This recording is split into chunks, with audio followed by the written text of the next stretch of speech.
The attorneys general in a number of states are threatening to go to court over the constitutionality of DACA if the president does end the program. With the deadline looming, the nearly 1 million undocumented immigrants are waiting to find out if they'll lose all legal protections.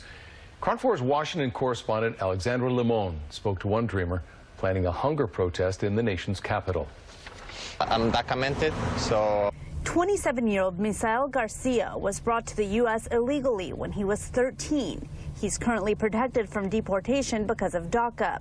If President Trump decided to end the Deferred Action for Childhood Arrivals program, Garcia could be forced to leave the country. I feel disappointed, I feel anger, I feel scared. DACA provides renewable 2-year work and school permits to some 800,000 undocumented immigrants who arrived in the U.S. as children, known as dreamers. We love the dreamers. We love everybody. Lawmakers from both sides of the political spectrum are speaking out in support of DACA, including House Speaker Paul Ryan.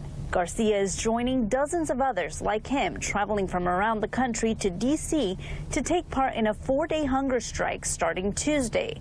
They hope to persuade the president to maintain the program. Stein is the president of FAIR, which wants to reduce immigration. This is his idea for ending DACA. Normally, you would say we're going to rescind the program and your work documents continue for 6 months, during which time you prepare to go back home. That for me is going to be heartbreaking, knowing that, like I mentioned earlier, I have a baby on the way. I know that she's going to be dependent on me for me to stay here in this country. Garcia adds that he hasn't left the U.S. in 14 years.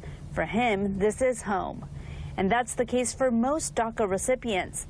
Stein understands people like Garcia are pathetic. If they are allowed to stay in the long term, it has to be legislative. And theoretically, it should be in the context of a broad package that includes most of what Donald Trump promised his voters. The White House promises a decision on Tuesday.